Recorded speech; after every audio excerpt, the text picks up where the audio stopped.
Hi again, welcome back to my channel. Today I want to talk a little bit about what's the difference between machine learning and generative AI, right? Because we talk about AI and there's a broad field with many subdisciplines and techniques within it. But when we hear machine learning and we hear large language models, are these the same? Are these different? And let's get into that a little bit. So in our last video, we discussed large language models, right? The transformer model, which helps to generate text. It helps to do text classification. It helps to label text. It helps with your translation, with reformatting, summarization, all kinds of text-based tasks. Primarily using, as I said, the large language models, the transformers, to produce tokens and look for patterns and relationships between words. That is primarily a text-based application. So a lot of the generative AI applications that we see today are primarily around producing text, doing question and answers, chatbots, those kinds of things. But what are some other ways we can use AI in perhaps non-text-based ways? And that's where we come to the domain of machine learning. Now, machine learning isn't really focused so much on text-based applications, but more on things like predictions, patterns, and it's more around numbers. So you'll commonly see machine learning applied to things like, for example, high-frequency trading, right? You need to make some decisions on whether you should buy, sell, hold. Maybe you want to look for the right entry point, the exit point. So machine learning can help you to develop prediction models and do lots of regression testing and come up with a trading strategy, for example, right? I wouldn't really recommend people do that, but that has been one of the use cases for machine learning.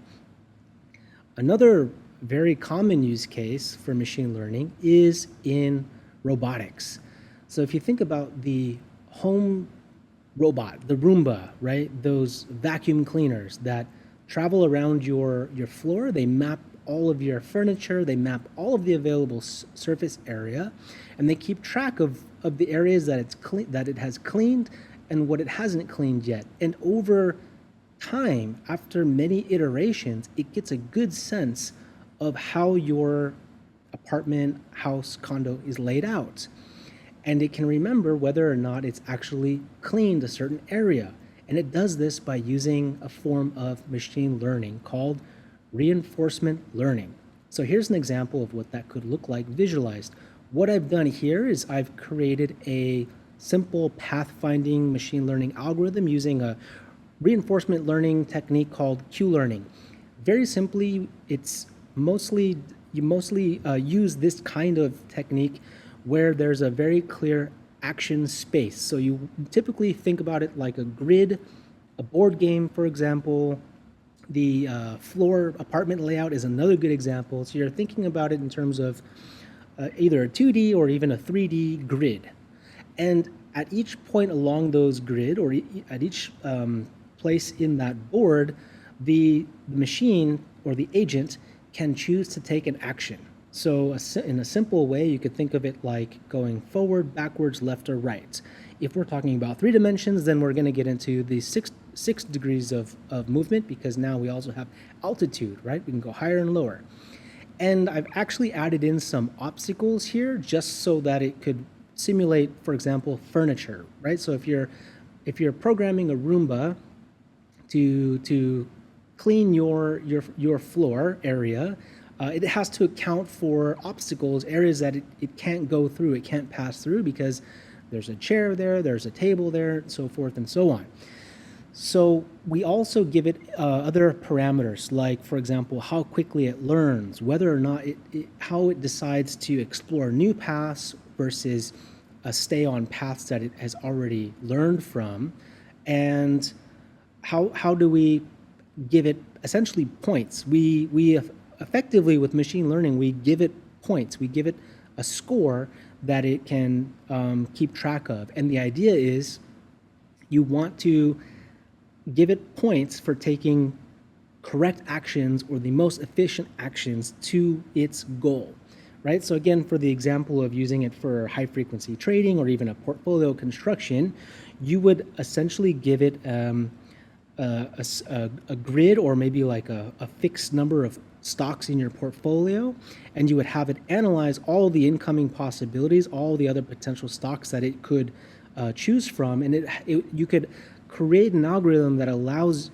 the agent to sort for the most highest returning portfolio that also meets certain diversification requirements across different sectors and also your investment goals. So you can give it these parameters, you can give it these targets, then these outcomes, and the machine learning will go through these steps, through these epochs, through these series until it can come up with a reasonable result. And sometimes it can be very, very good.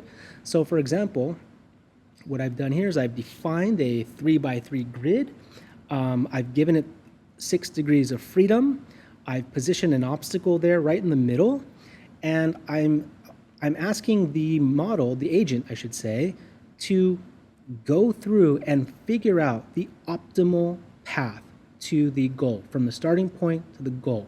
And as you can see, after about, so we max out here after 100 episodes, roughly around episode 40 to 50, it calibrates on what is the optimal route from point A to point B, accounting for also the obstacle in the middle there. So what we're doing also here is we are asking the agent to follow a grid-based path. So this is kind of like how you would calculate the shortest distance between 2 points if you had to go along kind of like a Manhattan-style city block, right? You can get to a certain place as a bird flies, right, direct from point A to point B, or if you're in like a car or you're on foot, you'd have to stop at different intersections and then decide, which direction to go to. So this is using the Manhattan distance-based technique, I guess you could say, and it is arrived, it converged on the optimal route. Now, if I tried this a few different times, it could possibly come up with different alternatives, but I think what this is demonstrating is that there is effectively an optimal number of steps to go from the start to the goal from point A to point B, and that is doing machine learning. So what's happening is that this agent is playing out all the different possibilities, it's earning points for each of its decisions, and it's figuring out how to get the most points and get to its destination in the least amount of turns. You can imagine how this could be applied to a Roomba or a drone or any autonomous vehicle like a self-driving vehicle. You would very much use these kind of machine learning with reinforcement learning to help the agent figure out which actions it should take at which time based on what you're trying to optimize for. So that is an example of an AI technique. In this case, this is machine learning with reinforcement learning. It's keeping track of its state, it's keeping track of all the actions that it has taken, and it is learning to optimize for the best route. So as it goes through step by step, it's remembering the best route that it took to get there, and it's guessing what its next step should be until it arrives at its goal. And that is an example of machine learning. So we're not producing text, we're not classifying text, we're not labeling text. We're actually using numbers here to come up with a model or a prediction on how these agents can move across space. This, as I've said, is already applied to lots of different machine operations in the real world, like autonomous systems, for example, drones, Roombas, self-driving vehicles. Now, what if we took this same concept, right, and we wanted to bring that to a use case? So what I've done is I've actually created a full 3D scene using AI tools, and I'm also using machine learning. And what I've done is I've created a simulated drone to inspect crops. So imagine you're in the agriculture business. You're either creating biofuel or food production, and you want to do a survey. You want to do an inspection of your crops. You want to see what's the yield like. Is there any issues with the plants and so forth? And if you have a huge area to survey, maybe these kind of drones could be very useful. What this simulation does is it actually takes a photo or an image of that tree in this case. Once it detects that it's found a tree, we then analyze that image, and then we can use another form of AI called image recognition. And you'll see this in multimodal AI models, which now combine image recognition tools with text and question and answer type chatbots. That's what they're calling multimodal. We're now integrating many forms of AI, machine learning, deep learning into a single model. We're essentially giving it access to different submodels or subsystems and wrapping it all into a single service that can be delivered through a multimodal endpoint. So what we're doing here is we are detecting the crops. We're looking for characteristics, doing health assessment, ecological assessment, and any recommendations. So this is all produced in real time. Essentially what I'm doing is I've given my drone a Q-learning exploration algorithm.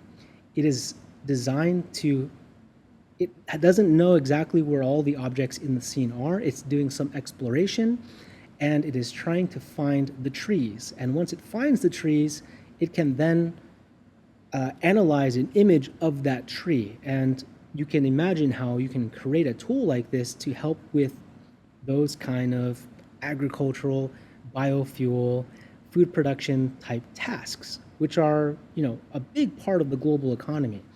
And using machine learning, image recognition, multimodal technologies, can then program some of these autonomous systems to really drive efficiencies and help with things like inspection and preventative care and other things like that. You could even do yield estimations, forecasting, those kinds of things. If there are certain trees or certain areas of your meadow or of your farm that is not getting the proper sunlight, for example, or not enough water, these kinds of tools can really help to maximize your yield and produce the best results. Great, so that's an example here of how we might use a Roomba-style machine learning, reinforcement learning exploration and mapping system applied to a drone within a 3D space, then using image recognition to analyze images that the drone is then seeing, and then using this image recognition to perform an analysis and do a report that can then be delivered to the farmer or to the biofuel producer, for example. Now let's take this a step further. I was asked by a potential client to apply this to the oil and gas industry. So for example, there are offshore oil rigs where it's a kind of a dangerous operation. It's very important, but you're way out there in the middle of the ocean working on these oil rigs, and you want to make sure that you have proper coverage. You want to make sure that you have proper structural integrity, that there are lifeboats, that the cranes are in place, that the helipad is landable, and so forth. So what I've done is I've actually I've applied this concept to a oil rig example. So here we're going to see that we've got this drone, and it doesn't have yet knowledge of the space. So it's actually looking and trying to map out the environment to see what are the objects and not run into them, right? Detect them so that it can have a good comprehensive overview of the space and the objects within it. So that would be a form of mapping without any prior kind of knowledge or information about what's in that area. However, if you were able to pass those coordinates of those objects to the model, you could then instruct it to look for specific objects without having to do the manual inspection or the manual categorization, labeling. You could actually predefine that this is a helipad, these are the lifeboats, this is the crane, this is the platform, this is the tower. So I'm actually going to show you how that looks like here. I've actually, the points that I'm highlighting here are not yet mapped over to the coordinates of this actual oil rig. I need to adjust the scaling factor. As you can see, my grid's a little bit off place. The inspection points are not quite aligned, and this has more to do with how 3D scenes are rendered. When an object like a 3D model is exported, it has its own sizing to it. And then when you create your scene, you're creating your own world. And sometimes you need to scale up or scale down different objects within that scene, especially if you're using multiple different 3D objects, so that it has some consistency and cohesiveness, so that all the objects simulate the real world.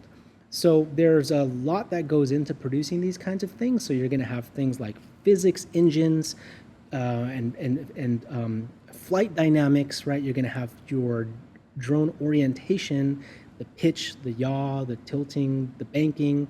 You're going to have your quaternion coordinates. You're going to have your Euler coordinates, and essentially this is how you orient things and how you detect how objects are oriented and rotated in space, right? In 3D space, because you're not on land where you have a floor.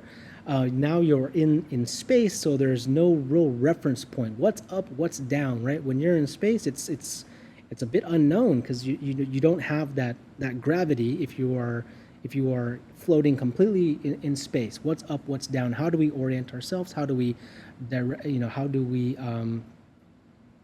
direct ourselves? So I've got these points here, and they should be assigned to this model, but I'm just showing you an early version of this before I have it fully implemented. However, what I can do is, let's say I have all these different areas that need to be inspected. The starboard lifeboats. We need to make sure we have the lifeboats in good condition, the helipad, the cranes, the towers, the platforms, the living quarters, and then you have your stern side and your port side, and you have, these are more like naval terms. You have your power generation. So we want to inspect these things so we can have the system autonomously do it, or we can actually integrate. Now we can integrate generative AI. We can integrate language models into this as well. So I can actually instruct this thing.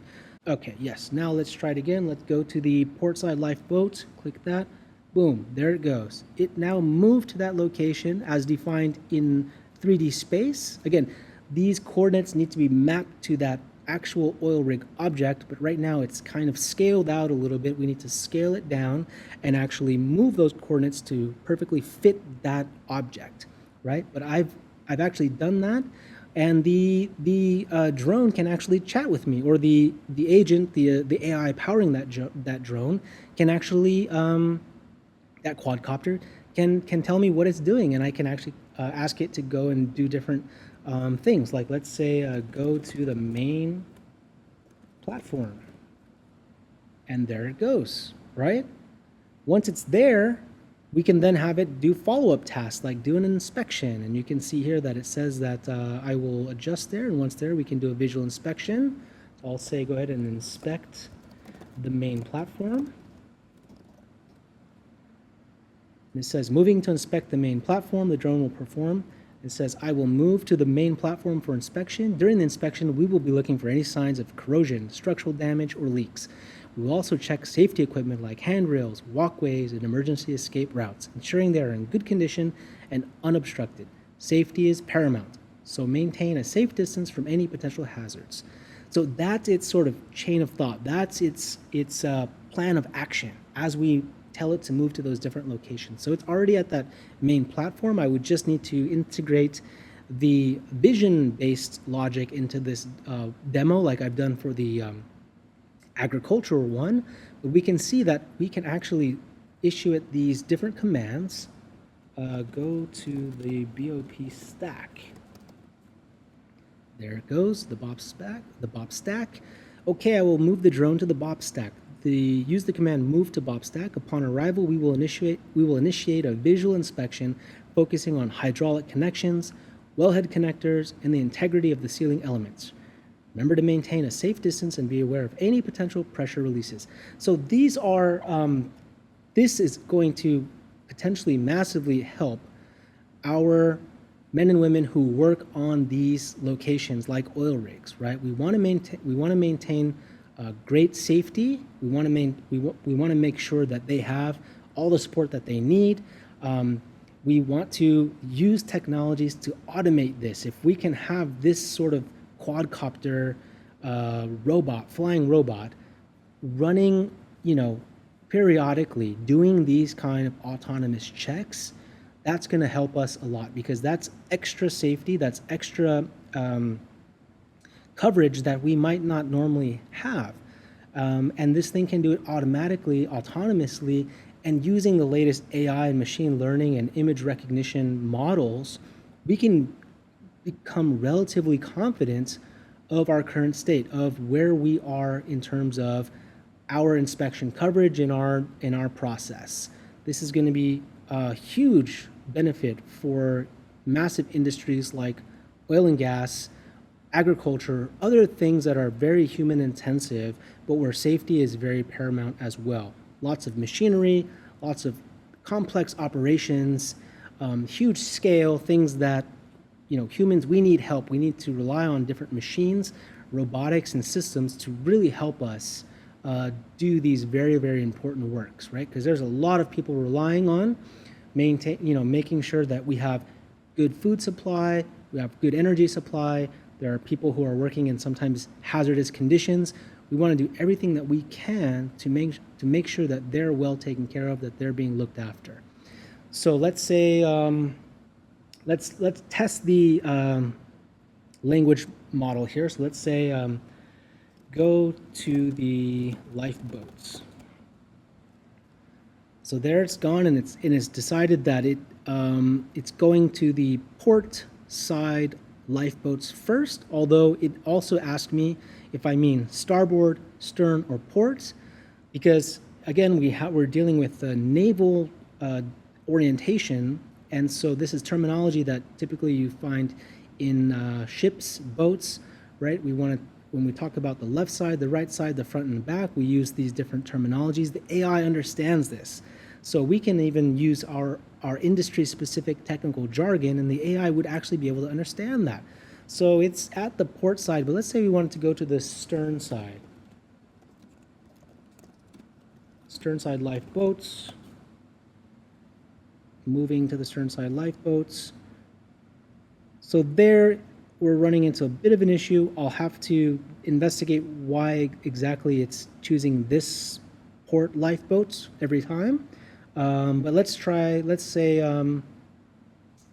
we want it to go to the living quarters. So let's try go to the living quarters. There we might just want to do a head count check. We want to make sure that all people are accounted for example. We want to look for things like emergency escape routes, anything else to the structure of the living quarters. That's very important as well.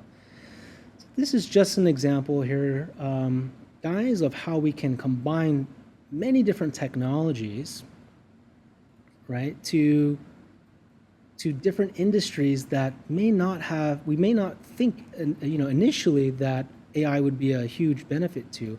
But when we think about it, right, almost all industries, actually all industries involve humans. We're doing work. Sometimes we're working with machines. We're working in the environments. And anything that we can do to kind of give us that background support that coverage that we need to make sure that we're safe, we're being looked after, we're using equipment and machinery that's well maintained. We have solid structural integrity to our platforms, to our living quarters. We have all of the emergency equipment in place in case, God forbid, we ever do need to use the lifeboats or the escape routes and so forth, right? We want to make sure that they are there when we need them. So that's just an example here, guys, of how we can apply different forms of machine learning, image recognition, AI, generative AI, large language models, 3D technologies, technology that may have mostly been used in games, but now we can use them to make these digital twins. We can create these simulations. We can test our algorithms in simulated environments to improve them and make sure that when we actually deploy them, that they come with some base knowledge, some working knowledge that we've run through multiple simulations so that once it's time to actually deploy it into the real world and working scenario, it already has a good solid foundation. And then we just calibrate and adapt as needed. But we should be pretty confident that since we've been able to simulate that and give it the time it needs to run through those iterations and look for the optimal strategies, the optimal paths, and to do the testing to make sure that when we're talking about checking the lifeboats, for example, we're being specific. Are we talking about the port side, stern side, so forth? These are all really, really important and very, very useful technologies. And it's a wonderful opportunity for us to now start combining all of the years and decades of these different technology developments and bring it together into reimagining new platforms, bringing technology to places where it may not have been so obvious that it can be applied, and using 3D technology, using simulations, using machine learning, generative AI, image recognition, voice recognition, all these technologies to massively improve our operations, our efficiency, safety, security, compliance, all of those things that are so important, especially in globally connected supply chains where people are relying on that steady supply of energy. They want to make sure that the environment's going to be looked after, taken care of. They want to make sure that the food is safe, that we're doing everything that we can to maximize our yields and reduce waste and so forth, and also, of course, save lives and keep people safe. So I hope that this was interesting. I'll continue working on this. Perhaps at some point I will share with you another example of what this could, how we evolve this and how we improve on this. But that is an example that I wanted to share with you guys today. So thank you again for your time and visiting my channel. And I'm looking forward to sharing more with you. Have a good night. Bye-bye.